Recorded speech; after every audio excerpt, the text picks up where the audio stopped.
नमस्कार दोस्तों, कैसे हैं आप लोग। उम्मीद करता हूं कि आप सभी लोग अच्छे होंगे। तो दोस्तों, मेरा नाम है आकाश और मैं आप सभी का स्वागत करता हूं अपने YouTube channel A to Z study में। और आज की इस वीडियो में मैं आपको पढ़ाऊंगा कक्षा 7 हिंदी की बुक मल्हार का पाठ नंबर 5, नहीं होना बीमार। तो दोस्तों, इस पाठ को पढ़ने से पहले मैं आप लोगों से एक बहुत ही छोटी सी विनती करना चाहूँगा कि अगर आप लोगों ने अभी तक इस वीडियो को लाइक, शेयर और मेरे चैनल को सब्सक्राइब नहीं किया है तो प्लीज़ फटाफट से आप लोग इस वीडियो को लाइक, शेयर और मेरे चैनल को सब्सक्राइब कर दीजिए ताकि आपको भविष्य में भी ऐसे ही कमाल की वीडियोस मिलते रहें। एक दिन मुझे साथ लेकर नानी जी हमारे पड़ोसी सुधाकर काका को देखने गई जो बीमार थे। वे अस्पताल में भर्ती थे। अस्पताल जाने का यह मेरा पहला अवसर था। तो इस पाठ की शुरुआत में जो लेखक हैं वो क्या कह रहे हैं, वो अपने जीवन की घटना के बारे में बता रहे हैं कि एक दिन मेरी जो नानी जी हैं वो मुझको लेकर अस्पताल जाती हैं।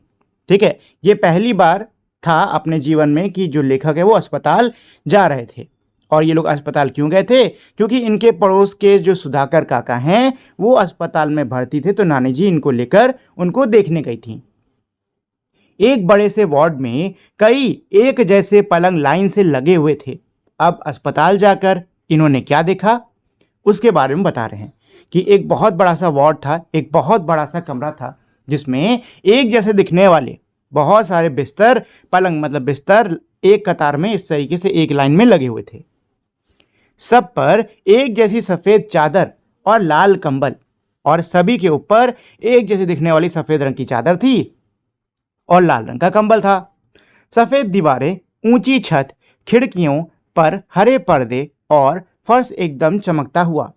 दीवारें सफ़ेद रंग की थीं, छत काफ़ी ऊंची थी, खिड़कियों पर हरे रंग के पर्दे लटके हुए थे और फर्श जो थी एकदम चमक रही थी, मतलब एकदम बढ़िया से साफ थी।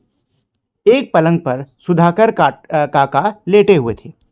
इन्हीं में मतलब इतने सारे जो पलंग हैं उनमें से एक पलंग पर इनके जो सुधाकर काका हैं वो भी लेटे हुए हैं।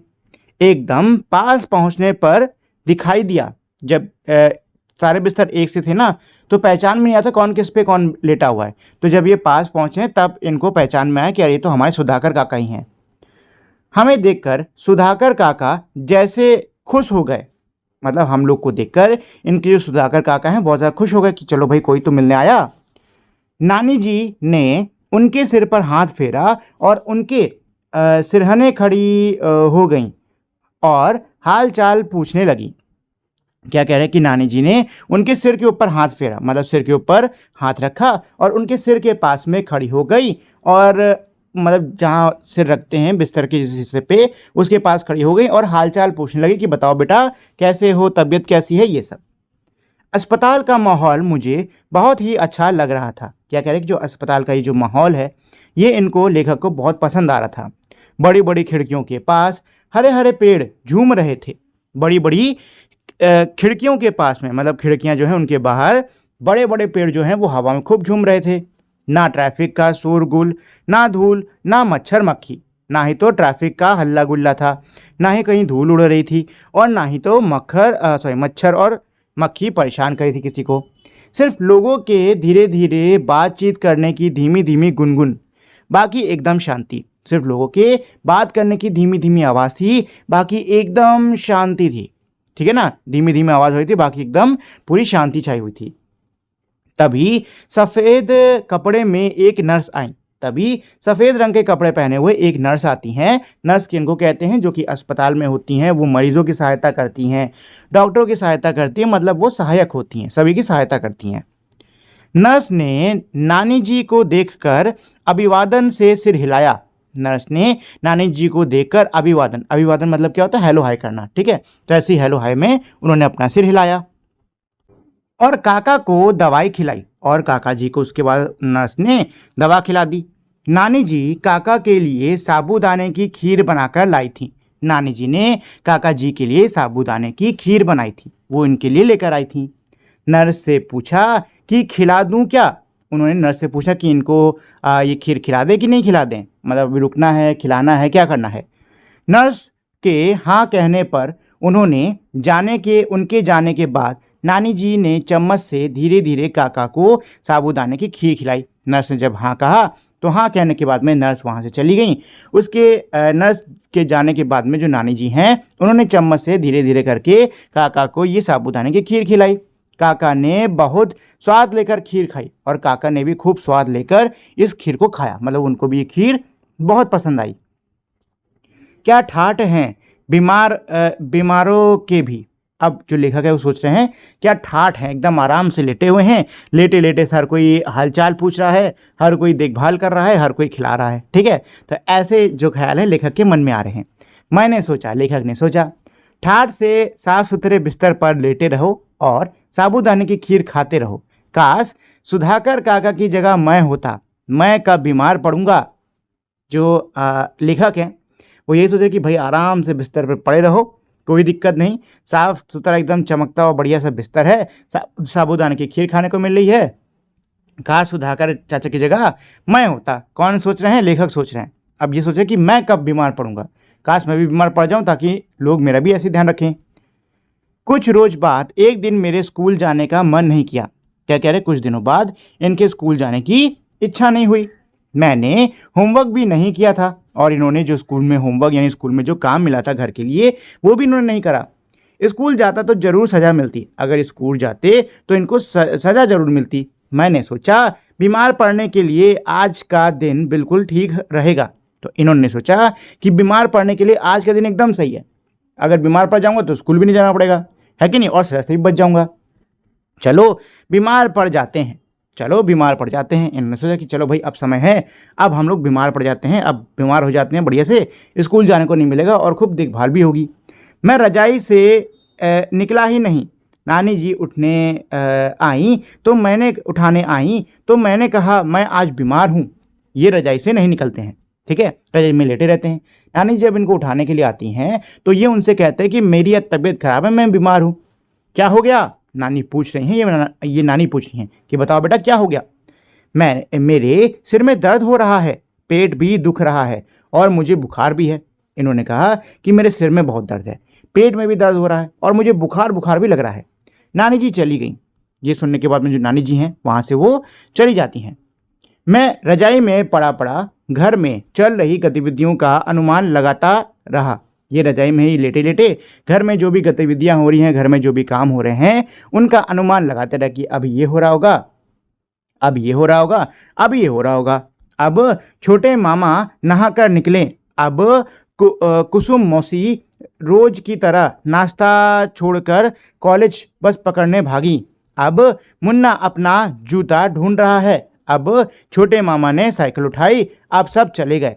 अब घर में मैं अकेला रह गया। मतलब जो गतिविधियां हो रही हैं उनके बारे में लिखा हुआ है कि अब छोटे मामा ने नहा के वो बाहर निकले होंगे, कुसुम मौसी जो हैं वो अपना हमेशा की तरह नाश्ता छोड़ के कॉलेज की बस पकड़ने के लिए भागी होंगी, मुन्नू जो है वो अपना जूता ढूंढा होगा, उसको नहीं मिल रहा होगा, और छोटे मामा साइकिल उठा के निकल गए होंगे। ठीक है, अब सब घर से चले गए, मैं अकेला रहा। पता नहीं कब झपकी सी आ गई। ये कह रहे पता नहीं कब इनको झपकी सी आ गई, मतलब पता नहीं कब ये सोने लग गए। तभी नाना जी आए। क्या हो गया, क्या हो गया? तभी इनके जो नाना जी हैं अब ये आते हैं और आने पूछते हैं क्या हो गया भाई, क्या हो गया, ऐसे क्यों लेटे हो? बुखार आ गया, मैंने कराते हुए कहा। इन्होंने कराते हुए मतलब दर्द में थोड़ा ऐसे चिल्लाते हुए बोला कि मुझको बुखार आ गया है। देखें, नाना जी ने रजाई हटाकर मेरा माथा छुआ, पेट देखा और नब्ज देखने लगे।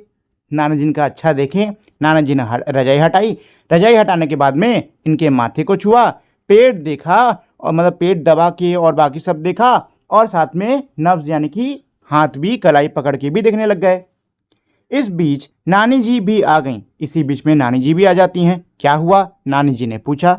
नानी जी आके पूछती हैं क्या हो गया भाई, क्या दिक्कत है बच्चे को? बुखार तो नहीं है, नाना जी बोले कि नहीं, लड़के को बुखार तो नहीं है। आपको पता नहीं चल रहा, थर्मामीटर लगा के देखिए, मैंने कहा। तो लेखक ने ये सुन के कहा कि अरे नहीं बुखार है, आपको पता नहीं चल रहा है, आप थर्मामीटर लगा के देखो, पता चल जाएगा। मुझे पता था कि घर में कोई नहीं है, इनको पता था घर के अंदर कोई है नहीं। अब थर्मामीटर लगा भी लिया तो तो दिखेगा कौन? अगर थर्मामीटर लगा भी लिया तो देखने वाला तो कोई है ही नहीं। पर खुद को बीमार साबित करने के लिए यह चाल अच्छी थी, लेकिन खुद को बीमार साबित करने के लिए ये जो चाल है बहुत ही अच्छी है। मतलब इन्होंने चाल चली है कि भैया ऐसे ये साबित हो जाए कि मैं बीमार हूँ। बहुत ढूंढा गया पर थर्मामीटर मिला ही नहीं। बहुत ज़्यादा ढूंढने पर भी थर्मामीटर नहीं मिला। शायद कोई मांग कर ले गया था। शायद कोई मांग कर थर्मामीटर को ले गया था। फिर नाना जी की आवाज़ आई, ले पुड़िया खा ले। तभी नाना जी की आवाज़ आती है कि ये लो पुड़िया खा लो। पुड़िया पुड़िया मतलब क्या? पुड़िया इसमें कुछ दवाई ववाई रखी होगी, वही वाली कह रहे पुड़िया खा लो। ना चाहते हुए भी मुझे कड़वी पुड़िया खानी पड़ी और काढ़े जैसी चाय पीनी पड़ी। ना चाहते हुए भी इनको कड़वी कड़वी स्वाद वाली पुड़िया, कड़वी कड़वी स्वाद वाली दवा खानी पड़ी और साथ ही में इनको काढ़ा भी पीना पड़ा, गंदा गंदा जो होता है, कड़वा कड़वा। फिर नाना जी बोले, आज इसे कुछ खाने को मत देना, आराम करने दो, शाम को देखेंगे। उसके बाद नाना जी कहते हैं कि आज लड़के को कुछ खाने को मत देना, इसको आराम करने दो, कोई परेशान नहीं करेगा, शाम को देखा जाएगा। दोनों चले गए। ये कहने के बाद में दोनों वहाँ से चले जाते हैं। मैं पता नहीं कब नींद में गुबड़ हो गया। ये कह रहे कि पता नहीं कब ये नींद में फिर से चले गए, मतलब फिर से सोने लग गई ये। कुछ देर बाद जब मेरी आँख खुली, मुझे बहुत तेज इच्छा हुई कि इस समय बाहर निकलकर दिन की रोशनी में अपनी गली की चहल पहल देखूं। कुछ समय बाद जब इनकी आँख खुलती, जब ये जागते हैं, तो इनकी बहुत तेज़ इच्छा होती, इनका बहुत तेज मन होता है कि ये बाहर निकल के ज़रा गली के अंदर घूम के आएँ, कि गली में क्या चहल पहल चली उसको देख के आएँ। देखा जाए कि चंदू भाई ड्राई क्लीनर क्या कर रहे हैं, तेजराम की दुकान पर कितने ग्राहक बैठे हैं। देखा जाए कि चंदू भाई ड्राई क्लीनर क्या कर रहे हैं, अभी तेज भाई की दुकान पर कितने कस्टमर, कितने ग्राहक बैठे हैं। महेश घी सेंटर ने मलाई का भगोना आंच पर चढ़ाया या नहीं, और टेलीफोन के तारों पर कितनी चिड़िया बैठी है। जो घी सेंटर है वहाँ पर मलाई का जो भगोना है उसको आंच पर चढ़ाया गया कि नहीं चढ़ाया गया, और टेलीफोन की तार पे कितनी चिड़िया बैठी हैं। मतलब ये है कि भाई इनकी खूब इच्छा हो रही कि बाहर जाके खूब घूमें, इधर उधर देखें, ठीक है। लेकिन मजबूरी थी, लेकिन निकल नहीं सकते क्योंकि मजबूरी है, कह दिया है तबीयत खराब है। अब अगर तबीयत खराब है तो तबीयत खराब वाला व्यक्ति ऐसे बाहर घूमेगा नहीं ना। चाहे जितनी ऊब हो, लेटे ही रहना था। चाहे जितनी भी ऊब लगे, चाहे जितनी भी बोरियत हो, लेकिन लेटे ही रहना है, उठना नहीं है। कुछ देर इधर उधर की स्कूल की दोस्तों की बातें सोचता रहा। फिर लेटे लेटे पीठ दुखने लगी तो उठकर बैठ गया, लेकिन बाहर कुछ आहट होते ही फिर से लेट गया। क्या कह रहे हैं कि कुछ देर इधर उधर की बातें सोचते रहे, स्कूल की बातें सोचते रहे, दोस्तों की बातें सोचते रहे। फिर लेटते लेटते इनकी पीठ में भी दर्द होने लग गया तो ये उठकर बैठ जाते हैं। लेकिन फिर बाहर से कुछ आहट होती है, कुछ आवाज़ होती है तो फिर से फटाक से लेट जाते हैं। नाना जी आए, बोले, अब कैसा है सिरदर्द। नाना जी आते हैं और बोलते हैं, बेटा बताओ अब सिरदर्द कैसा है। मैंने कहा ठीक है। तो ये लेखक जो है कहते हैं ठीक है, फिर भी एक पुड़िया और खिला गए। मतलब इन्होंने बोला ठीक है, लेकिन नाना जी तब भी एक और पुड़िया खिला गए कि लो बेटा ये भी खा लो। अचानक मुझे भूख सी लगी। अब अचानक इनको एकदम से भूख लग रही है। फल या साबूदाने की खीर मिलने की उम्मीद की थी तो सुबह ही हत्या हो चुकी थी। फल या फिर साबूदाने की खीर मिलने की जो भी उम्मीद थी उसकी तो सुबह सुबह ही हत्या हो गई थी। मतलब अब उम्मीद भी नहीं बची, क्योंकि नाना जी कह के गए थे ना कि इसको आज पूरा दिन कुछ खाने के लिए मत देना, आराम करने दो, ठीक है। अब नानी जी से जाकर कहूँ कि भूख लग रही है तो वो क्या करेंगी। अब अगर ये नानी जी से जाके कहते भी हैं कि मुझको भूख लग रही है तो वो भी क्या कर लेंगी, वो कहाँ से अब साबूदाना खीर बना लेंगी। ज़्यादा से ज़्यादा यही कि दूध पी लो, या नाना जी से पूछने चली जाएंगी। ज़्यादा से ज़्यादा हो सकता है दूध पीने को दे दें कि लो भाई दूध पी लो, या फिर नाना जी से हो सकता है पूछने चली जाएं कि क्या खाएं, मतलब उसको क्या खिलाएं क्या नहीं खिलाएं। वो कह रहा है भूख लगी है। अब नानी जी जाके क्या कहेंगी कि वो कह रहा है कि भूख लग रही है, मतलब इनका पोता जो है ये कह रहा है कि भूख लगी है। फिर नाना जी क्या कहेंगे, उसके फिर नाना जी क्या कहेंगे, वही जो सुबह कह रहे थे कि तबीयत ढीली हो तो सबसे अच्छा उपाय है भूखे रहना, इससे सारे विकार निकल जाएंगे। नाना जी क्या कहेंगे? वही कहेंगे जो सुबह इन्होंने कहा था कि अगर तबीयत खराब हो तो इसके लिए सबसे अच्छा उपाय यही होता है कि इंसान भूखा रहे। भूखा रहेगा तो जो भी दिक्कत है सब निकल जाएगी। क्या मुसीबत है, पड़े रहो, आखिर कब तक कोई पड़ा रह सकता है। अब ये जो है लेखक यही सोच रहे हैं कि अरे भाई क्या मुसीबत पाली मैंने अपने सिर पे, पड़े रहो आखिर कब तक पड़ा रहूँ मैं। इससे तो स्कूल चला जाता तो ही ठीक रहता, इससे अच्छा तो स्कूल ही चला जाता तो ही बढ़िया रहता।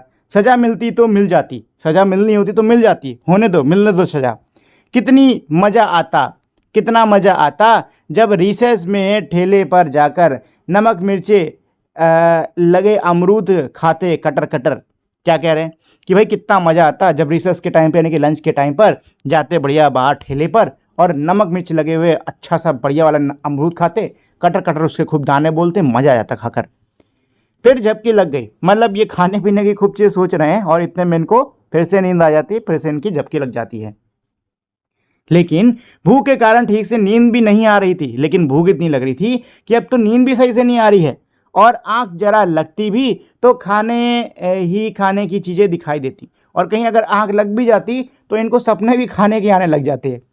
गर्मा गर्म खस्ता कचौड़ी, मावे की बर्फ़ी, बेसन की चिक्की, गोलगप्पे, मतलब इनके दिमाग में खूब सारी चीज़ें आ रही हैं। गर्मा गर्म खस्ता कचौड़ी, मेवे की बर्फ़ी, बेसन की चिक्की, गोलगप्पे, ये सब इनके खूब दिमाग में आ रहे हैं। सो भी रहे हैं तो इनके सबके सपने आ रहे हैं।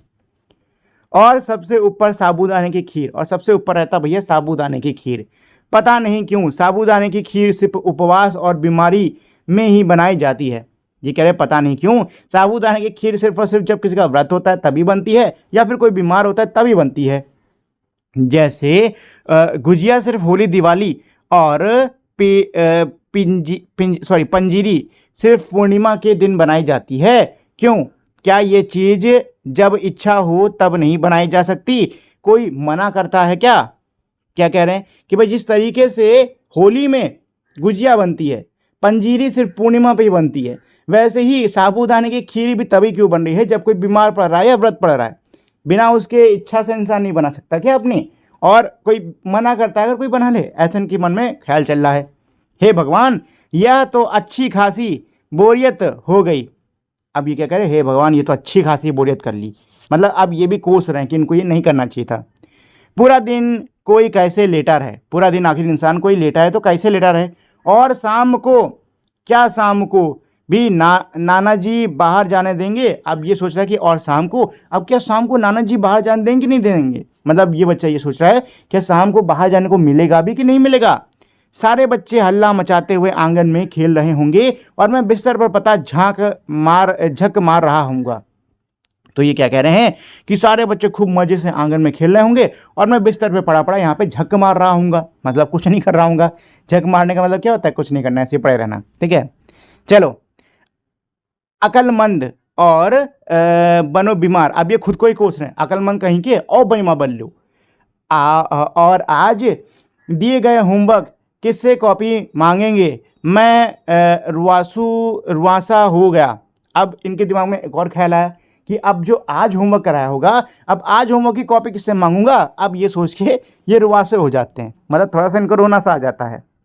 पास के कमरे में होती खटर पटर से अंदाजा हुआ कि मुन्नू स्कूल से आ गया है। तो क्या 1 बज गए? पास के कमरे में खटर पटर होने से इनको अंदाज़ा लग गया कि मुन्नू स्कूल से आ गया है।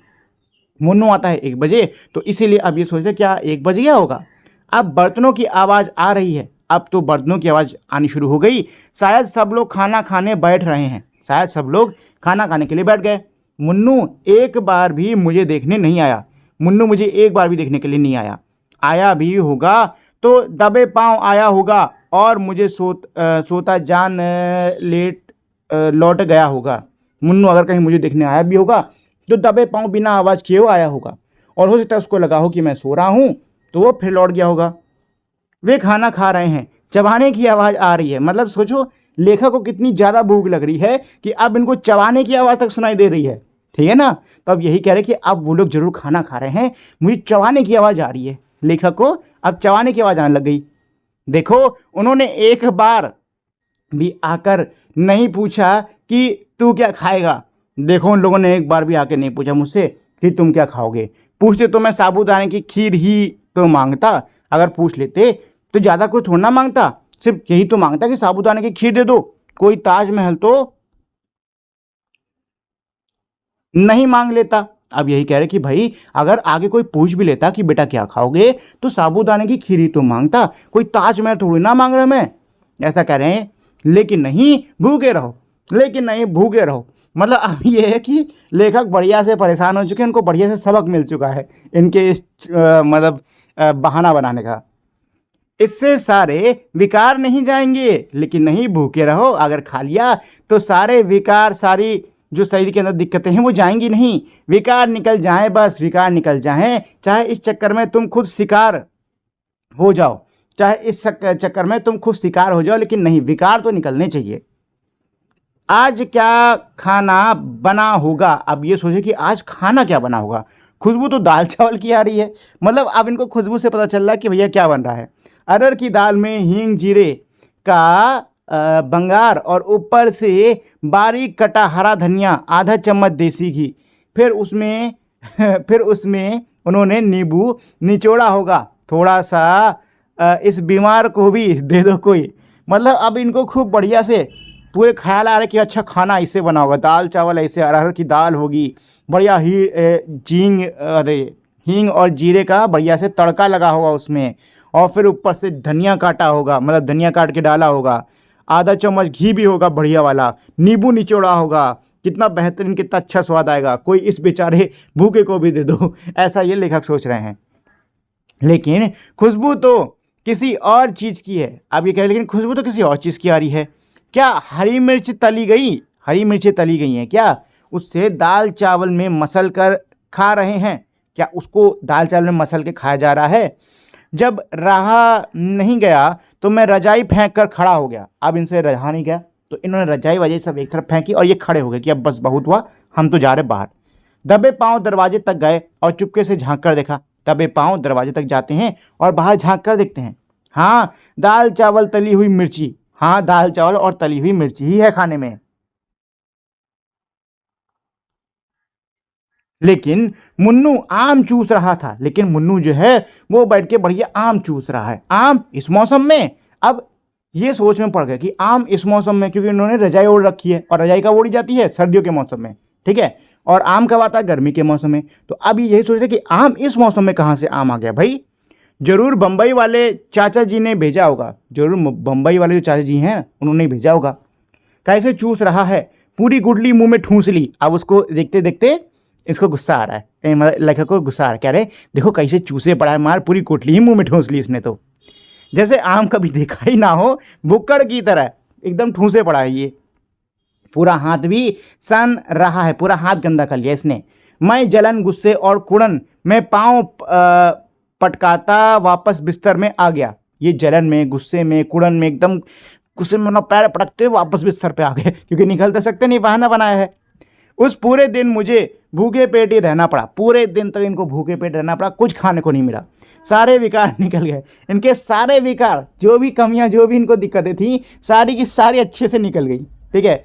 इसके बाद स्कूल की छुट्टी मारने के लिए मैंने बीमारी का बहाना कभी नहीं बनाया, और इतने बढ़िया विकार निकले कि उसके बाद इन्होंने कभी भी स्कूल की छुट्टी मारने के लिए बीमार होने का बहाना बनाया ही नहीं। मतलब एकदम बढ़िया से ठीक हो गई ये। उसके बाद बीमार भी होगा इंसान तब भी नहीं मतलब तब भी नहीं छुट्टी करेगा।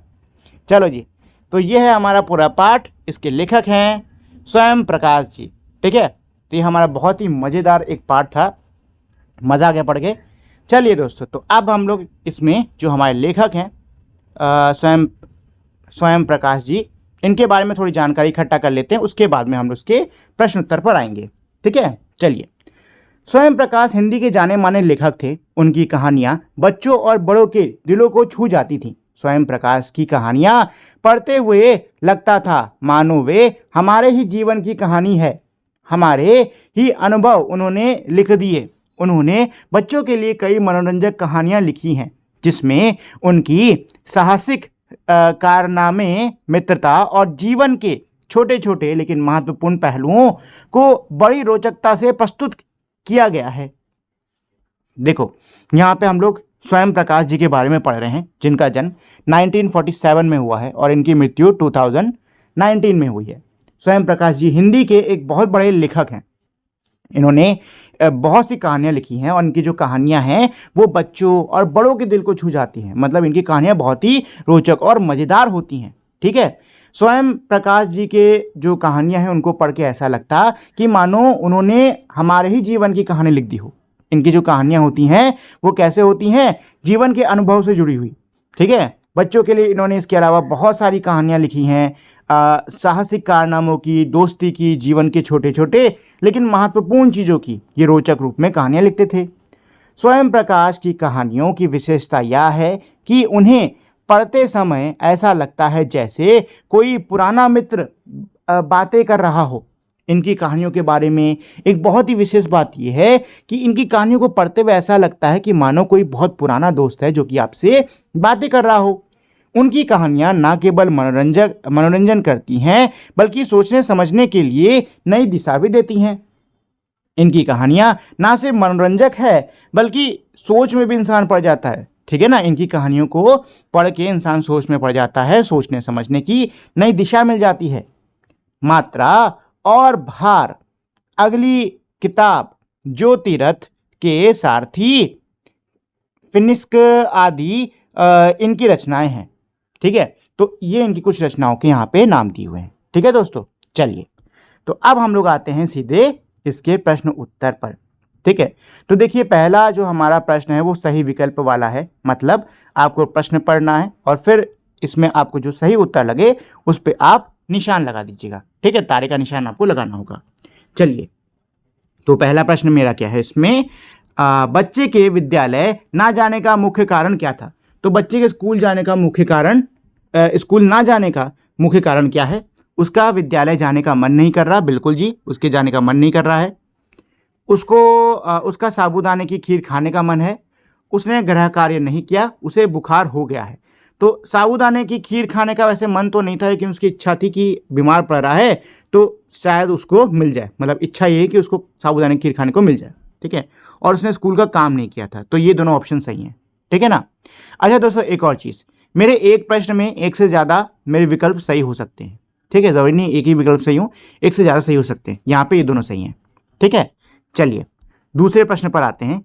तो दूसरे प्रश्न में ये है कि कहानी के अंत में बच्चे ने कहा कि इसके बाद स्कूल की छुट्टी मारने के लिए मैंने बीमारी का बहाना कभी नहीं बनाया। बच्चे ने यह निर्णय लिया क्योंकि, कहानी के आखिरी में बच्चा क्या कह रहा है कि इसके बाद स्कूल की छुट्टी करने के लिए मैंने कभी भी ये बहाना, बीमारी का ये बहाना नहीं बनाया। ठीक है, तो बच्चे ने ऐसा फैसला क्यों किया, क्योंकि पूरे दिन वो घर पे भूखा ऐसे ही पड़ा रहा। ठीक है, घर में रहने की बजाय विद्यालय जाना अधिक रोचक है। बीमारी का बहाना बनाने से साबूदाने की खीर नहीं मिलती। झूठ बोलने से झूठ को खोलने का डर हमेशा रहता है। इस बहाने के कारण उसे दिन भर अकेले और भूखा रहना पड़ा। ये एकदम सही विकल्प है कि इस बहाने के कारण उसे दिन भर अकेला और भूखा रहना पड़ा। ठीक है, लेटे लेटे पीठ दुखने लगी। इस बात से बच्चे के बारे में क्या पता चलता है। तो लेटे लेटे बच्चे की पीठ दुख रही है, इस बात से हमें बच्चे के बारे में क्या पता चल रहा है, उसे बिस्तर पर लेटे रहने के कारण ऊब हो गई थी। उसे अपनी बीमारी की कोई चिंता नहीं रह गई थी। भाई बीमारी उसके तो थी ही नहीं, तो यह तो विकल्प एकदम गलत है। वह बिस्तर पर आराम करने का आनंद ले रहा था। अगर आनंद ले रहा होता तो क्या इतना परेशान होता। बीमारी के कारण उसकी पीठ में दर्द हो रहा था, बीमारी तो है ही नहीं उसको। ठीक है, तो पहला ही इसमें विकल्प सही है कि उसे बिस्तर पर लेटे रहने के कारण ऊब हो गई थी। मतलब वो ऊब गया था लेटे लेटे। ठीक है, चलो जी चौथे पर आते हैं। क्या है चौथा मेरा, क्या ठाठ है बीमारों की भी। बच्चे के मन में यह बात आई क्योंकि बच्चे के मन में बात आई ना कि अरे वाह क्या ठाठ है बीमार लोगों की, तो उसके मन में बात क्यों आई। विकल्प है मेरा पहला, बीमार व्यक्ति को बहुत आराम करने को मिलता है। बीमार व्यक्ति को अच्छा खाने का आनंद मिलता है। बीमार व्यक्ति को विद्यालय नहीं जाना पड़ता। बीमार व्यक्ति अस्पताल में शांति से लेटा रहता है। तो देखो पहली चीज़ तो बीमार व्यक्ति को अच्छा खाने का आनंद मिलता है। हालांकि बीमार व्यक्ति को मिलता नहीं है, लेकिन बच्चे को ऐसा लग रहा है। ठीक है, उसको स्कूल नहीं कहीं जाना पड़ता क्योंकि उसने तो इसलिए बीमारी का बहाना बनाया था। ठीक है, और बीमार व्यक्ति अस्पताल में शांति से लेटा रहता है। ठीक है, वैसे पता है ये वाला ऑप्शन हटा दो, ये वाला ऑप्शन हटा दो। ठीक है, क्योंकि पाठ की शुरुआत में स्कूल से जाने लेकर कोई बात है नहीं। ठीक है, तो ये वाला ऑप्शन हटा दीजिए आप, ठीक है। और ये फर्स्ट वाला भी चाहो तो लगा लो, ठीक है, क्योंकि मुझे तीनों ही सही लग रहे हैं इस परिस्थिति में ना, ये तीनों ही सही लग रहे हैं, ठीक है। चलिए दोस्तों, तो अगला इसमें क्या है, अगला है, हो सकता है कि आपके समूह के साथियों ने अलग अलग उत्तर चुने हैं। अपने मित्रों के साथ चर्चा कीजिए कि आपने ये उत्तर ही क्यों चुने। देखो क्या कह रहे हैं, हो सकता है आपके जो साथी हैं, आपके जो मित्र हैं, उन्होंने हो सकता है कुछ और विकल्प चुने हों, ठीक है। तो अपने दोस्तों से चर्चा करो कि उन्होंने वही विकल्प क्यों चुने हैं। चलिए जी, मिलकर करें मिलान। पाठ में से चुनकर कुछ शब्द नीचे दिए गए हैं, अपने समूह में इन पर चर्चा कीजिए और इन्हें इनके सही अर्थ से मिलाइए। इसके लिए आप शब्दकोश, इंटरनेट या अपने परिजनों और शिक्षकों की सहायता ले सकते हैं। देखिए बहुत ही आसान है हमारा अगला प्रश्न। क्या है, एक तरफ दिया हुआ है शब्द, दूसरी तरफ दिया है अर्थ, आपको शब्द को अर्थ से मिलाना होगा, ठीक है। चलो जी, तो शुरू करते हैं। तो सबसे पहले है साबूदाना, ठीक है। तो साबूदाना खाने की चीज़ होती है, कहाँ पे दिया है खाने के लिए, कुछ नहीं, जड़ी बूटी, रेशमी, उत्तर प्रदेश, आगरा नहीं, दाल जैसा, एक दाल जिसे, नहीं नहीं नहीं वो नहीं है, वह व्यक्ति जो रोगी, घायल, नहीं, साग, सागु, नमक, वृक्ष के तने, अच्छा ये है, ठीक है, ये 8 है, पहले का ये 8वां होगा, ठीक है। पहले का जो ये है ना, ये आपका 8वां है, ठीक। यहाँ पे नंबर 1 डाल लो, इसके पीछे नंबर 1 डाल लो, पहला इसमें मिल रहा है, ठीक है। चलो, वार्ड, वार्ड मेरा क्या होता है, कमरा जिसमें जो बीमार होते हैं मरीज वो लेटे होते हैं। तो वह व्यक्ति जो रोगियों, घायलों, नहीं तो नर्स है, ये तो नर्स है, हाँ देखो नंबर 3 है नर्स, नर्स को इससे मिला दो, नंबर 3। अच्छा, हम लोग अभी वार्ड देख रहे थे, तो वार्ड कहाँ है, ward ward ward ward ward एक प्रकार की कपड़े दहने होते हैं जिसे, नहीं नहीं नहीं नहीं, एक विशिष्ट, किसी विशिष्ट कार्य के लिए घेर कर बनाया हुआ स्थान, ठीक है। तो वार्ड का ये हो जाएगा आपका फर्स्ट वाला, ठीक है, 2 हो गया, ये वार्ड का हो जाएगा आपका फर्स्ट वाला, ठीक। चलो, नर्स बता दिया मैंने आपको, जो व्यक्ति दूसरों की सहायता नहीं करता है देख रेख में, वो नर्स है, ये 9 वाला, ठीक है। चौथे पर आते हैं रजाई, रजाई, रजाई देखो मैंने देखी थी, रुई भरा, रेशम, ऊनी जैसे कपड़ों का नहीं नहीं नहीं नहीं, साबुन और डिटर्जेंट के बिना मशीन से साफ होने वाली, नहीं नहीं ये नहीं है, ये नहीं है, रुई रुई रुई रुई रुई, एक रुई का मैंने देखा था, कहाँ गया वो, उत्तर प्रदेश नहीं, रेशमी, ऊनी नहीं, ये भी नहीं है, एक प्रकार के जिसमें दोहरा होता है, जिसमें, हाँ ये है दोस्तों, ये रहा, एक प्रकार के जाड़े का ओढ़ना जिसका कपड़ा दोहरा होता है और जिसमें रुई भरी होती है, ठीक है। अगला है थर्मामीटर, शरीर का तापमान जैसे बुखार नापने का छोटा सा यंत्र, ये आपका हो गया 5, ये आपका हो गया 4, ठीक है। चलो, काढ़ा, काढ़ा किसका बनता है, हमारी जड़ी बूटियों का बनता है, ये है शायद, कई तरह की जड़ी बूटी और औषधियों से उबाल कर, हाँ यही हो गया, तो दोस्तों ये आपका काढ़ा, ठीक है, नंबर 6। चलिए, ड्राई क्लीनर, तो ड्राई क्लीनर ये रहा, रेशमी, ऊनी, मलमल जैसे नाजुक कपड़ों को पानी, साबुन और डिटर्जेंट के बिना मशीन से साफ करने वाला व्यक्ति, ठीक है, तो ये ड्राई क्लीनर हो गया 7वां। ताजमहल, ताजमहल ये है उत्तर प्रदेश के आगरा शहर में स्थित 17वीं सदी में निर्मित एक विश्व प्रसिद्ध स्मारक जो सफ़ेद संगमरमर का बना है, तो ये है मेरा ताजमहल, ठीक है। अब आखिरी बचा है हमारा 9वां, जो कि है अरहर, ठीक है। तो अरहर का आपको ये 7वां हो जाएगा, एक दाल जिसे तूर भी कहते हैं, ठीक है, अरहर को तूर दाल भी कहते हैं, ठीक है। तो ये दोस्तों हम लोगों ने मिलान कर लिए हैं, बढ़िया से आप लोग भर लीजिएगा, ठीक है। चलिए जी, तो पंक्तियों पर चर्चा, पाठ में से चुनकर कुछ पंक्तियां नीचे दी गई हैं, इन्हें ध्यान से पढ़िए और इन पर विचार कीजिए, आपको इनका क्या अर्थ समझ में आया, अपने विचार अपने समूह में साझा कीजिए और लिखिए। क्या कह रहे हैं, पंक्ति में सॉरी, यहाँ नीचे मेरी कुछ पाठ की पंक्तियाँ दी हुई हैं, ठीक है। आपको इन पंक्तियों को पढ़ना है, समझना है और फिर लिखना है, ठीक है। तो पहली पंक्ति मेरी क्या है, मैंने सोचा बीमार पड़ने के लिए आज का दिन बिल्कुल ठीक रहेगा, चलो बीमार पड़ जाते हैं, ठीक है। तो इन्होंने ऐसा क्यों सोचा, बीमार पड़ने के लिए आज का दिन एकदम बढ़िया रहेगा, इन्होंने ऐसा क्यों सोचा, क्योंकि उस दिन देखो इनके स्कूल जाने की इच्छा नहीं थी, विद्यालय जाने की इच्छा नहीं थी, साथ ही में इन्होंने जो गृह कार्य मिला था वो भी नहीं करा था, ठीक है ना।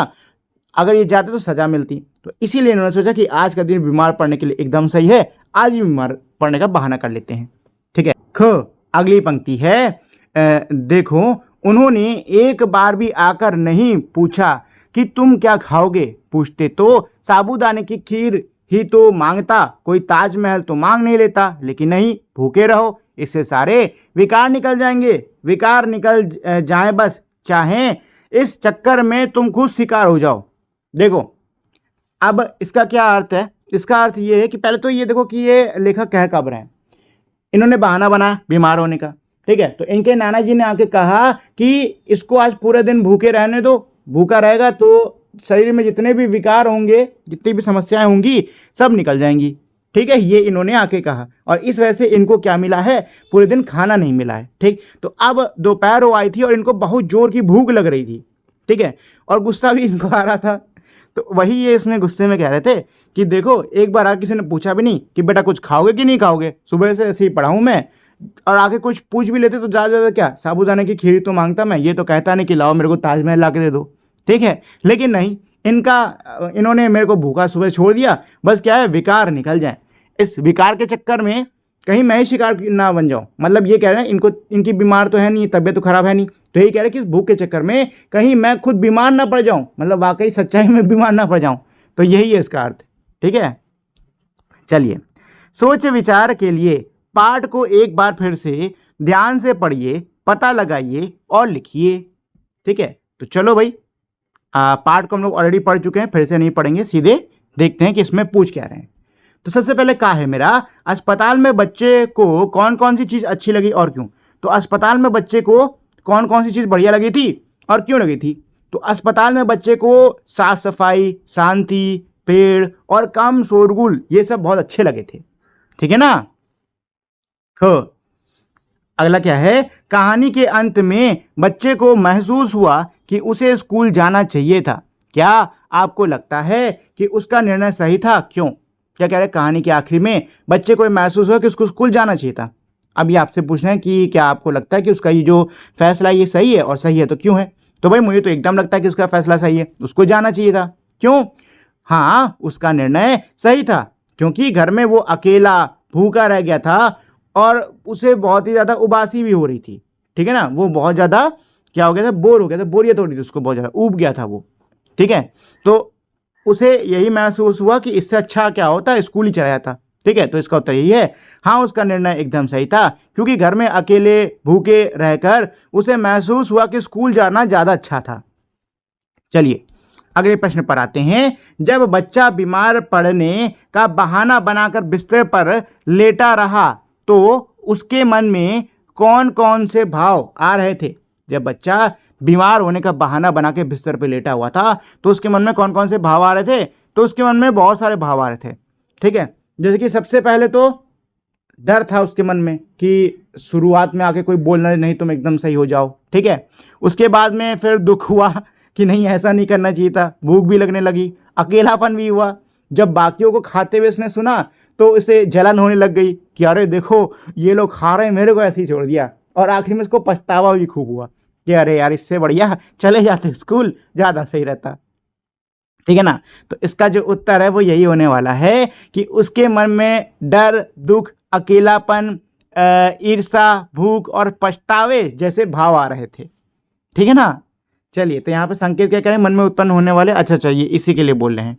चलो जी आगे बढ़ते हैं अगले। अच्छा इसमें एक और है, कहानी में बच्चे ने सोचा था कि ठाठ से साफ सुथरे बिस्तर पर लेटे रहो और साबूदाने की खीर खाते रहो। आपको क्या लगता है असल में बीमार हो जाने और इससे बच्चे की सोच में कौन कौन से समानताएं और अंतर हैं। क्या कह रहे हैं, किस कहानी में बच्चे ने क्या सोचा। कहानी में बच्चे ने ये सोचा कि भाई बीमार होने के अपने ठाठ होते हैं, आराम से बिस्तर पे पड़े रहो, कोई दिक्कत नहीं, साफ सुथरे बिस्तर पर लेटे हैं, साबूदाने की खीर खा रहे हैं, खूब देखभाल करी जा रही है। ठीक है ना, बच्चे ने ऐसे सोचा था। तो असलियत में बीमार हो जाने में और इस बच्चे की सोच में कौन कौन सी समानताएं हैं, कौन कौन सी अंतर हैं, ये बताने हैं। ठीक है, तो देखो भाई बच्चे को क्या लग रहा है कि बीमार होने पे एकदम बहुत राजा की तरह इंसान लेटा रहता है, ठीक, कोई दिक्कत नहीं होती है, हाथ में सब कुछ मिलेगा, लेटे लेटे ही सब कुछ मिलेगा। लेकिन वो ये भूल गया कि भाई बीमार होने पे इंसान को तकलीफ भी बहुत होती है, सिर दर्द होता है, पैर दर्द होता है, बुखार है तो पूरा शरीर तपता रहता है, कहीं जाने की इच्छा नहीं होती, खाने खाने की इच्छा नहीं होती है कि नहीं। तो बहुत सारे फ़र्क हैं भाई, कल्पना और असलियत में ज़मीन आसमान का फ़र्क है, ठीक है। असल में बीमारी में स्वादिष्ट खाना नहीं मिलता, बल्कि बीमार लोगों को कैसा खाना दिया जाता है, कड़वा कड़वा, वो क्या बोलते हैं, कड़वी दवा, काढ़ा और उबला हुआ खाना, कोई ज़्यादा मसालेदार खाना भी नहीं दिया जाता है, और भूखा भी रहना पड़ता है, ठीक है ना। तो इसका उत्तर यही होने वाला है, कल्पना और असलियत में बहुत अंतर होता है। असल में जब कोई बीमार पड़ता है तो उसको स्वादिष्ट खाना नहीं, बल्कि उबला हुआ, कड़वी दवा, कड़वा काढ़ा, यह सब खाना पड़ता है, भूख सहनी पड़ती है, ठीक है। ये सब है, समानता बस इतनी है, समानता बस इतनी है कि जो बीमार लोग होते हैं ना, उसकी बाकी लोग देख रेख करते हैं, ठीक है, उसका हालचाल पूछने आते हैं, बस इतनी समानता है, बाकी सब कुछ एकदम अलग है, ठीक है। चलिए अगला प्रश्न है, नानी जी और नाना जी ने बच्चे को बीमारी की दवा दी और उसे आराम करने को कहा। बच्चे को खाना नहीं दिया गया, क्या आपको लगता है कि उन्होंने सही किया? आपको ऐसा क्यों लगता है? तो देखो भाई, बच्चे ने बुखार होने का बहाना बनाया है, ठीक है ना। बुखार में क्या होता है भाई, पहले तो ये समझ लो कि बुखार मेरा होती ही क्या चीज़ है, आखिर बुखार आता क्यों है। देखो, हमारी बॉडी के अंदर जब भी बाहर से कोई वायरस, कोई भी ऐसी चीज़ जो कि हमारी बॉडी को नुकसान पहुंचा सके, वो हमारे शरीर के अंदर आती है, तो हमारी बॉडी का जो इम्यून सिस्टम होता है ना, वो बॉडी का टेम्परेचर बढ़ा के उसको मारने की कोशिश करता है, ठीक है। इस बीच बॉडी का जितनी भी एनर्जी होती है, वो उस वायरस को या उस जो भी हार्मफुल चीज़, जो भी खतरनाक चीज़ हमारे शरीर के अंदर प्रवेश करी है, उसको मारने पर हमारी बॉडी का पूरा जोर होता है, ठीक। इस समय हमारी पाचन जो होती है, पूरी शक्ति पाचन, हमारी जो तंत्र होता है, वो भी काफ़ी हद तक बंद पड़ जाता है, ठीक। इसीलिए इस समय हमको भूख ज़्यादा नहीं लगती, और दूसरी चीज़, अगर हम लोग कुछ खाते भी हैं तो पचता नहीं है, ठीक है। और अगर आप कुछ खा भी रहे हो तो उसको पचाने के लिए भी क्या चाहिए होती है, एनर्जी चाहिए होती है, ठीक है ना। तो अगर बुखार है तो उसमें कुछ समय तक भूखा रहना थोड़ा क्या होता है, सही होता है, ठीक है। चाहो तो कुछ हल्का मतलब लिक्विड पी सकते हो, ठीक है, कोई जूस पी लिए या ऐसा कुछ पी लिए, या किसी सब्जी या किसी उसका क्या बोलते हैं, किसी का पानी वानी पी लिए, ये सब पी सकते हो, ये सब ज़्यादा सही रहता है बुखार में, ठीक है ना।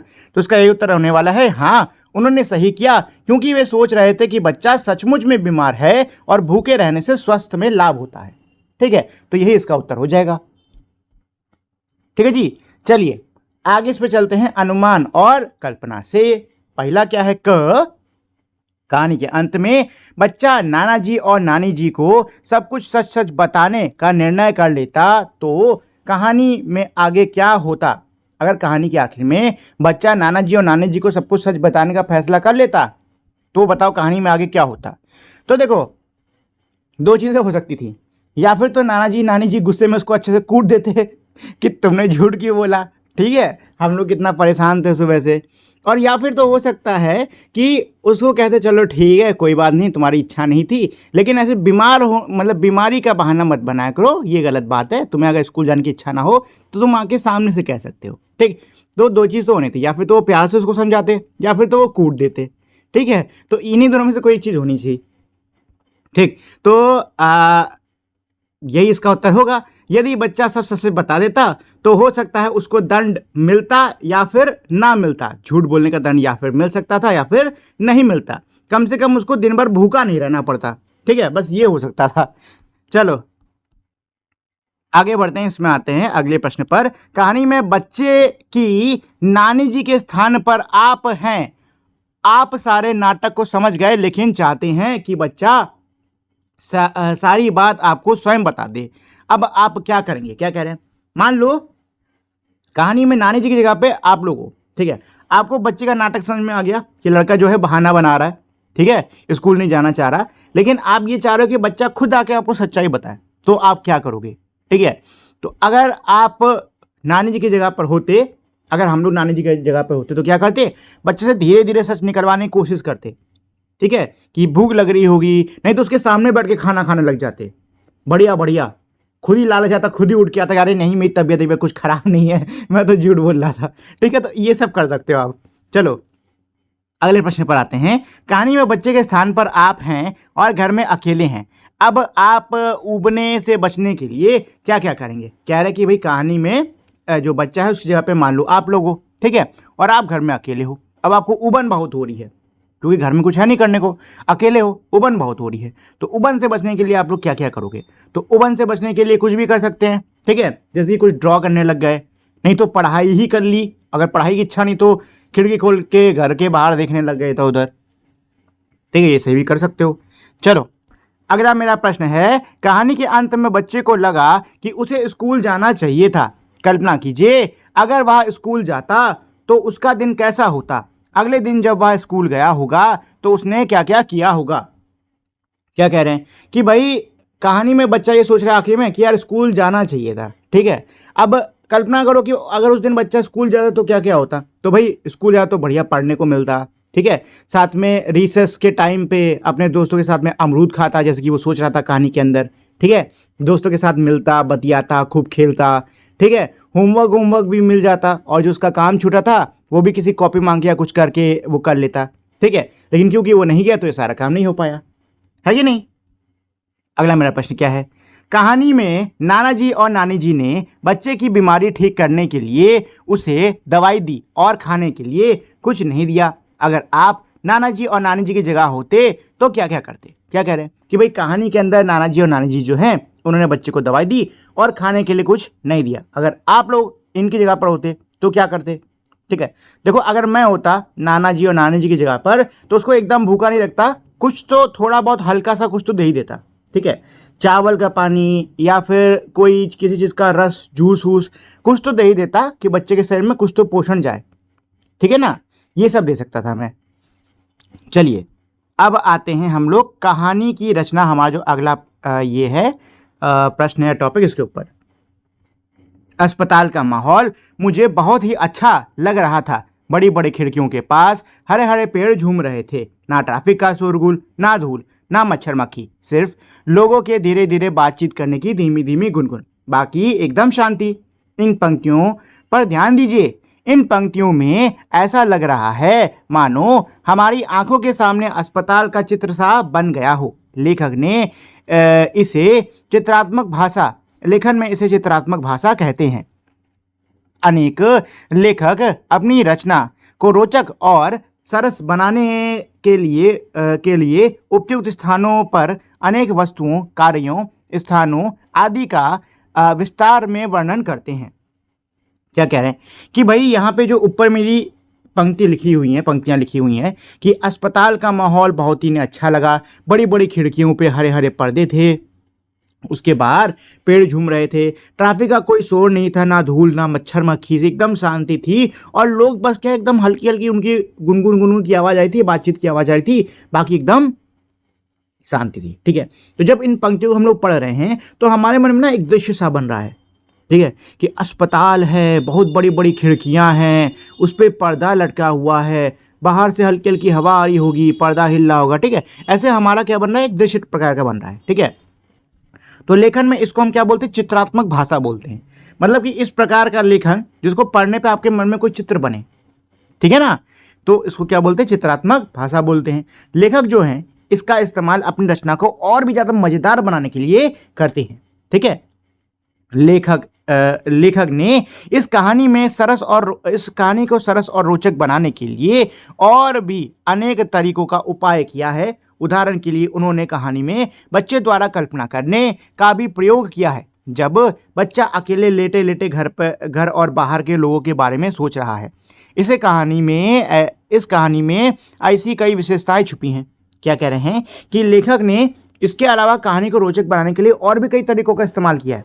ठीक है, जैसे कि उन्होंने कहानी में बच्चे के द्वारा कल्पना करने का भी क्या करा है, प्रयोग करा हुआ है। बच्चा अकेले लेटे लेटे सोच रहा है कि अच्छा अभी तो ये हो रहा होगा, ये स्कूल के लिए निकल गए, ये लेट हो रही हैं, ठीक है ना, ऐसा सोचा कि नहीं सोचा। ठीक है, तो लेखक ने इसका भी इस्तेमाल करा है अपनी कहानी को रोचक बनाने के लिए। इसके अलावा इस कहानी की ऐसी और भी कई सारी विशेषताएं हैं, ठीक है, इसमें हमारी और भी कई सारी विशेषताएं छुपी हुई हैं। हमको अब क्या करना होगा, इन्हीं विशेषताओं की सूची बनानी होगी, है ना। हाँ, इस पाठ को एक बार फिर से पढ़िए और अपने समूह में मिलकर इस पाठ के अन्य विशेषताओं की सूची बनाइए। यही कह रहे हैं, एक बार फिर से पढ़ो और जो अलग अलग विशेषताएं हैं उनकी सूची बनाओ, ठीक है। तो देखो कहानी जो है ना, ये मेरे हास्य है, थोड़ी हास्य मतलब हंसी वाली है, हास्य का प्रयोग हुआ है, ठीक है। कल्पना और यथार्थ का इस्तेमाल हुआ है, ठीक है। भावों का सुंदर चित्रण है इसमें, मतलब भाव हमको खूब देखने को मिल रहे हैं, बच्चे को जलन हो रही है, कुड़न हो रही है, ये सब, ठीक है। साथ ही में संवाद के माध्यम से मतलब संवाद का भी इस कहानी में क्या हुआ, इस्तेमाल हुआ है। संवाद मतलब कि सवाल जवाब, एक दो लोगों में बातचीत चल रही है, नाना जी आते हैं, नानी जी आते हैं, हालचाल पूछते हैं, बातचीत हो रही कि नहीं हो रही है ना, तो इसका भी इस्तेमाल हुआ है कि नहीं। तो ये सारी इसमें कई सारी क्या है विशेषताएं हैं। अगले पर आते हैं, कहानी में से निम्नलिखित के लिए उदाहरण खोजकर लिखिए। अब आपको क्या करना होगा, कहानी में से इनके लिए उदाहरण खोजकर लिखना होगा। जैसे कि सबसे हमारे इसमें पहला बिंदु क्या है, बच्चे द्वारा पिछली बातों को याद किया जाना, मतलब बच्चा जो है वो अपनी पिछली बातों को याद कर रहा है, ठीक है। तो देखो पिछली बातों को याद करना क्या हो जाएगा, यही है कि बच्चा लेटे लेटे सोच रहा है ना कि अभी भैया ने ये करा होगा, बहन ने ये करा होगा, ठीक है, वो फिर से लेट हो रही होगी, आवाज़ सुन के कल्पना कर रहा था कि नहीं कर रहा था, वो कर रहा था ना। तो ये सारी चीज़ें उसके आंखों के सामने पहले हुई होगी ना, तभी तो उनको याद कर रहा है कि नहीं कर रहा है, कर रहा है ना। तो ये उसका उदाहरण हो गया, ठीक है। हास्य यानी कि हंसी मजाक का उपयोग किया जाना, तो इसमें हास्य क्या है, हास्य इसमें यही है, बच्चा सोचता नहीं है शुरुआत में, काश काका जी की जगह पर मैं लेटा होता, ठीक है। इसके अलावा ये जो बच्चा एकदम लेटे लेटे कुड़ रहा है कि अरे यार काहे स्कूल के लिए छुट्टी मार ली, स्कूल चले आते, ये सब भी क्या है, मजाकिया ही तो है कि नहीं।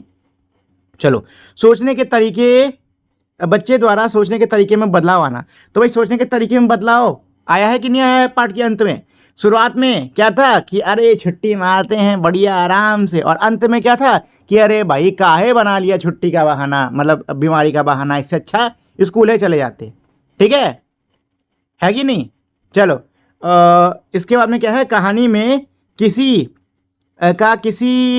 बात से अनजान होना, तो भाई किसी का किसी बात से अनजान होना, तो अनजानता यही है कि बच्चे को क्या लगता है कि बीमार पड़ने में बहुत मज़े हैं, बट असल में ऐसा है नहीं, बीमार पड़ने में बिल्कुल मज़े नहीं है, ठीक है ना। तो बच्चा अनजान है बीमारी से, तभी वो ऐसा सोच रहा है, ठीक है।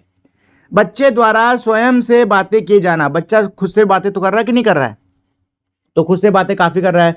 जैसे कि पूरी बातचीत इसके खुद से ही हो रही है, जब ये नहीं कहता है कि अरे मैं यहाँ पे हूँ, देखो किसी ने आके मुझको दिया ही नहीं, ये नहीं कि कुछ आके पूछ ले बेटा कुछ खाओगे कि नहीं खाओगे, मैं खीर ही तो मांगूंगा साबूदाने की, ताजमहल थोड़ी ना मांग लूँगा, है कि नहीं। तो ये उसी के उदाहरण है, ठीक है। चलिए जी, समस्या और समाधान, कहानी को एक बार पुनः पढ़कर पता कीजिए का बच्चे के सामने क्या समस्या थी, उसने उस समस्या का क्या समाधान निकाला। तो बच्चे के सामने समस्या क्या थी, बच्चे के सामने समस्या ये थी कि उसने एक तो स्कूल का काम नहीं करा, ठीक है ना, स्कूल जाने की इच्छा नहीं है, ठीक है, ये सारी समस्याएं थी। और समाधान क्या निकाला बच्चे ने कि बीमार होने का बहाना बना देते हैं, ठीक, ये उसका समाधान था। चलो, नानी जी नाना जी के सामने क्या समस्या थी, उन्होंने उस समस्या क्या क्या समाधान निकाला। तो नाना जी और नानी जी के सामने ये समस्या थी कि जो इनका ये बच्चा है ये क्या है, बीमार है, और इन्होंने इस समस्या का समाधान क्या निकाला कि उन्होंने इसको दवाई दी, साथ में पूरा दिन कुछ खाने को नहीं दिया, ताकि जो भी विकार हो वो क्या हो, निकल जाए, ठीक है। तो ये इसका उत्तर हो गया। चलिए, शब्द से जुड़े शब्द, देखो ये हमारा बहुत ही आसान प्रश्न है। जो बीमार शब्द है, इसको बोलते ही, इसको पढ़ते ही आपके मन में क्या शब्द आ रहा है, जो भी शब्द आ रहा है लिख दो, ठीक है। तो बीमार बोलते ही मन में क्या शब्द आता है, बिस्तर, दवाई, ठीक है, काढ़ा, अच्छा काढ़ा लिखा हुआ है, बिस्तर, दवाई, कंबल, ठीक है। इसके अलावा फल आ रहे हैं, और बीमार में क्या आ रहा है, और दर्द, परेशानी, ठीक, ये सारे शब्द आ रहे हैं मेरे दिमाग में, तो ये सब मैंने लिख दिए हैं। अच्छा, अगर आपके दिमाग में कुछ और आ रहे हो तो आप वो भी लिख सकते हो, ठीक है। चलिए, खोजबीन, कहानी में से वे वाक्य ढूंढकर लिखिए जिनसे पता चलता है कि, तो कहानी में से आपको उन वाक्यों को ढूंढ के यहाँ पे लिखना होगा जिनसे हमें पता चलता है। क्या पता चलता है कि कहानी में सर्दी के मौसम की घटना बताई गई है। कहानी में सर्दी के मौसम की घटना बताई गई है। तो सुबह सुबह बच्चा क्या ओढ़ के सो रहा है? रजाई, है कि नहीं? शुरुआत में है कि नहीं कि रजाई ओढ़ के सो रहा है, रजाई ओढ़े लेटा हुआ था। नानी जी आके पूछती हैं क्या हो गया, ठीक है। तो ये हो जाएगा इसका उत्तर, ठीक। तो वही वाला वाक्य आएगा इसमें। बच्चे को बहाना बनाने के परिणाम का आभास हो गया है। तो बच्चे को ये जो उसने बहाना बनाया है ना, इसका जो परिणाम है, इसका आभास हो गया है, ठीक है। तो इसके आखिर में वो बोलता है ना कि इसके बाद स्कूल की छुट्टी मारने के लिए मैंने बीमारी का बहाना कभी नहीं बनाया, ठीक है। तो वही इसका उत्तर है। चलिए अगले पर आते हैं। बच्चे को खाना पीना बहुत प्रिय है, मतलब बच्चे को खाना पीना बहुत अच्छा लगता है, ठीक है।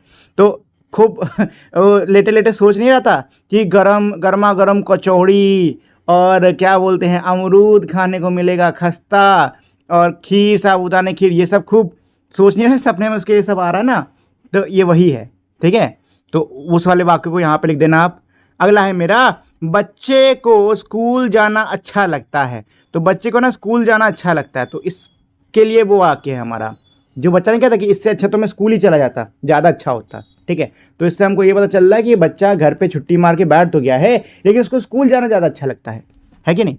तो यही वाक्य आपको इसमें लिख देना है। इससे तो स्कूल चला जाता तो ही ठीक रहता, ऐसा करके वाक्य है, ठीक है।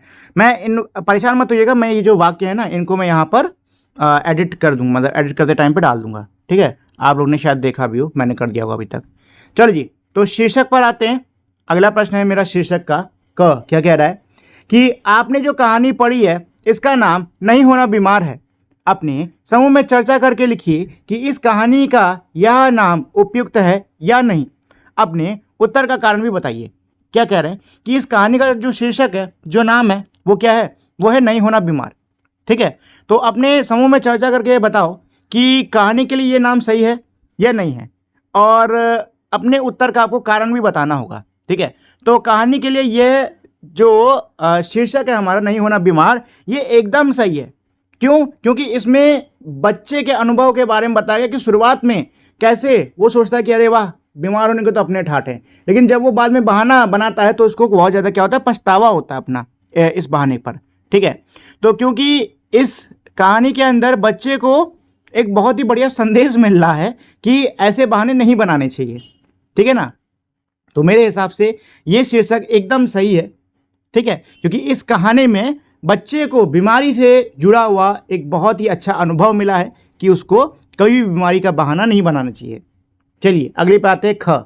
यदि आपको इस कहानी का कोई अन्य नाम देना हो तो क्या देंगे? आपने यह नाम क्यों सोचा, यह भी बताइए। क्या कह रहे हैं कि अगर आपको कोई दूसरा इस कहानी का नाम देना हो तो कैसे दोगे, ठीक है। तो देखो, कहानी के अंदर बच्चा जो है उसको स्कूल नहीं जाना था, ठीक है, इसलिए उसने बहाना बनाया, ठीक है। तो इससे जुड़ा कोई शीर्षक बना लो, जैसे कि बहाने की सजा, ठीक है, बहाने की सजा, ये लिख लो। हाँ, बहाने की सजा, ठीक है, ये इसका रख लो। चलिए, तो अगला है हमारा प्रश्न अभिनय। मतलब इसमें हमको क्या करना होगा? अभिनय करना होगा, एक्टिंग करनी होगी। कहानी में से चुनकर कुछ संवाद नीचे दिए हुए हैं। आपको इन्हें अभिनय के साथ बोलकर दिखाना होगा। प्रत्येक समूह से बारी बारी छात्र छात्राएं कक्षा के सामने आएंगे और एक संवाद अभिनय के साथ बोल कर दिखाएंगे। देखो बहुत आसान है। क्या कह रहे हैं कि कहानी से लेकर नीचे हमारे कुछ डायलॉग दिए हुए हैं, ठीक है। आपको क्या करना होगा? इन डायलॉग्स को अभिनय के साथ में, एक्टिंग के साथ में बोलना होगा। जैसे बुखार आ गया, मैंने कराते हुए कहा, तो कराते दर्द में कराते हुए कहोगे कुछ नहीं, बुखार आ गया है, ठीक है, ऐसे करना है आपको। तो ये एक्टिंग के साथ में करना है, कर सकते हो भाई आप लोग। ये अपने क्लास में कर लो, घर में कर लो, जहाँ कर लो, आपकी इच्छा। चलो, चेहरे पर मुस्कान मुंह में पानी। इस कहानी में अनेक रोचक घटनाएं हैं जिन्हें पढ़कर चेहरे पर मुस्कान आ जाती है। इस कहानी में किन बातों को पढ़कर आपके चेहरे पर भी मुस्कान आ गई, उन्हें रेखांकित कीजिए। क्या कह रहे हैं कि इस कहानी के अंदर हमारी बहुत सारी रोचक घटनाएं हैं जिनको पढ़ने पर चेहरे पर क्या आ रही, मुस्कान आ जा रही है। तो इस कहानी में कौन कौन सी बातें हैं जिनको पढ़कर आपके चेहरे पर मुस्कान आ गई, ठीक है ना। तो किनको पढ़ के आपके चेहरे पर मुस्कान आ गई? जो आखिरी में क्या करे, शुरुआत में बच्चा जो एकदम बोलता नहीं कि अरे अपने मज़े हैं बीमार होने के, ठीक है, उसके बाद में फिर ये बीमारी का बहाना करता है, ठीक है ना, और फिर जैसे जैसे इसको अपनी गलती का आभास होता है कि अरे कितनी बड़ी गलती कर बैठा मैं, ठीक है, तो ये सब है मतलब मज़ेदार चीज़ें। ठीक, चलिए इसमें अच्छा आपको लिखना नहीं, सिर्फ रेखांकित करना है, ठीक है, वही पेंसिल से रेखा खींच देना उन लाइनों के नीचे जिसको पढ़ के आपको आपके चेहरे पे मुस्कान आ रही है, ठीक है। चलिए अगले प्रश्न पर आते हैं। इस कहानी में किन वाक्यों को पढ़कर आपके मुंह में पानी आ गया है, उन्हें रेखांकित कीजिए। और इस कहानी को पढ़ने पर आपके मुंह में पानी किन किन वाक्यों पर आ रहा है तो उसको रेखा खींचो। तो मुंह में पानी कहाँ आ रहा होगा? जहाँ पे गर्मा गर्म कचौड़ी खाने की चीज़ों का वर्णन है वहीं पे तो आ रहा होगा कि नहीं आ रहा होगा? आ रहा होगा ना, तो जाके उनके नीचे रेखा खींच दो, ठीक है। लेखन के अनोखे तरीके। मैं बिना आवाज किए दरवाजे तक गया और ऐसे झांक कर देखने लगा जिससे किसी को पता ना चले कि मैं बिस्तर से उठ गया हूं। इस वाक्य को कहानी में इस प्रकार विशेष रूप से लिखा गया है। दबे पांव दरवाजे तक गया और चुपके से झांक कर देखा। इस कहानी में अनेक स्थानों पर वाक्यों को विशेष ढंग से लिखा गया है। साधारण बातों को कुछ अलग तरह से लिखने से लेखन की सुंदरता बढ़ जाती है।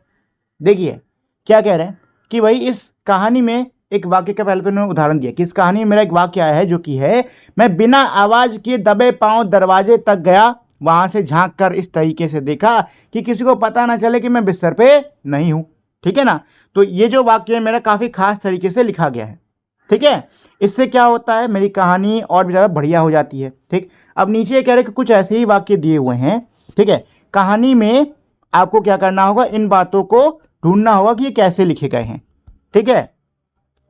जैसे कि सबसे पहले है, ऐसा लगा मानो हमें देखकर सुधाकर काका खुश हो गए, ठीक है ना। तो देखो ये वाक्य मिलेगा आपको एकदम कहानी के शुरुआत में, एकदम कहानी के शुरुआत में आपको ये वाक्य मिलेगा इसका, ठीक है। खिड़कियां बहुत बड़ी थी और उनके बाहर हरे पेड़ हवा से हिल रहे थे। दोस्तों ये भी आपको शुरुआत में इसका वाक्य मिलेगा, ठीक है ना। जब बच्चा अस्पताल गया ना तो उसमें आपको इसका शुरुआत में वाक्य मिलेगा। वहाँ केवल लोग की फुसफुसाने की आवाज़ आ रही थी, इसका जो वाक्य है ये भी आपको शुरुआत में ही मिलेगा। चलो एक काम करते हैं, सारे पढ़ लेते हैं और फिर एक साथ चल के ढूंढेंगे, ठीक है। फुसफुसाने की आवाज़ के सिवा वहाँ कोई आवाज़ नहीं थी। बीमार लोगों के बहुत मज़े होते हैं, मैं झूठ मूठ बीमार पड़ जाता हूँ, ठीक है। तो चलो अब सीधे चलते हैं कहानी पर, ठीक है। कहानी पर चलते हैं और इन सभी वाक्यों को ढूंढ डालते हैं। तो कहाँ पर है सफ़ेद चादर, हमें देखकर बहुत, हाँ ये रहा, ये देखो, हमें देखकर सुधाकर काका जैसे खुश हो गए। नानी जी ने, वैसे तले दो काफ़ी है लेकिन पूरा पढ़ लेते हैं। नानी जी ने उनके सिर पर हाथ फेरा और उनके सिरहने खड़े हो गई और हालचाल पूछने लगी, ठीक है। ये है, चलो शांति वाला था, ठीक है। तो शांति वाला आपका यही है कि अस्पताल का माहौल मुझे बहुत अच्छा लगा, बड़ी बड़ी खिड़कियों के पास हरे हरे पेड़ झूम रहे थे। एक जो दूसरा वाला एक वाक्य है वो इसमें हो गया, ना ट्रैफिक का शोरगुल, ना धूल मच्छर मक्खी, सिर्फ लोगों की धीरे धीरे बातचीत करने की आवाज़, ठीक है। तो ये आपका दूसरे का हो गया, ठीक है। तो 3 के वाक्य हमने ढूंढ लिए हैं। इसके अलावा और क्या था, रुको, ये 3 तो हो गए। इसके अलावा और क्या था, खोजबीन नहीं, खोजबीन तो हो चुका है, अभिनय भी हो चुका है, ये रहा, ठीक है। तो देखो ये वाला हमने ढूंढ लिया है, ये वाला ढूंढ लिया है, ये ढूंढ लिया है, फुसफुसाने की आवाज़, ये अच्छा चौथा भी मिल गया हमको, उसी में है वाक्य, ठीक है, उसी में इसका वाक्य है। चलो बीमार लोग के बहुत मज़े होते हैं, तो ये आपको मिलेगा तब जब ये उनको खीर खिलाते उसके बाद, ठीक है। कहाँ गया बीमारी, मैं कब बीमार, ये है, ये रहा, ठीक है। इसमें बीमार लोग के बहुत मज़े होते हैं और आखिर में बोलता नहीं कि मैं कब बीमार पड़ूंगा, ये लो। तो चौथा और पांचवा दोनों इसी के अंदर है, दोनों के वाक्य मेरे इसी के अंदर हैं, ठीक है दोस्तों। चलिए तो ये जो मेरा प्रश्न है ये हो गया पूरा। अब चलते हैं हमारे अगले प्रश्न पर, देखते हैं उसमें क्या है, ठीक है।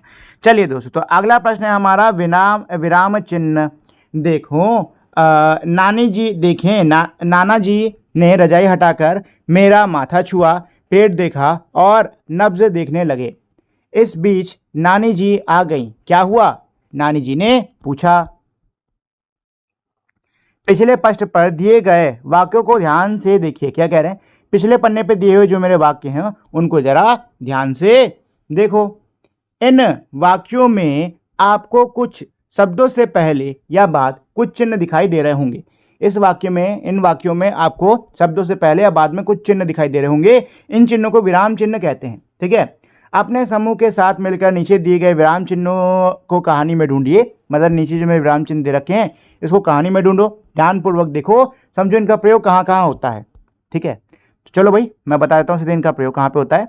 तो सबसे पहला ये जो दोस्त है इसको बोलते हैं पूर्ण विराम। ठीक है, ऐसे होता है ये। और ये कब लगता है? जब मेरा कोई वाक्य समाप्त हो जाता है।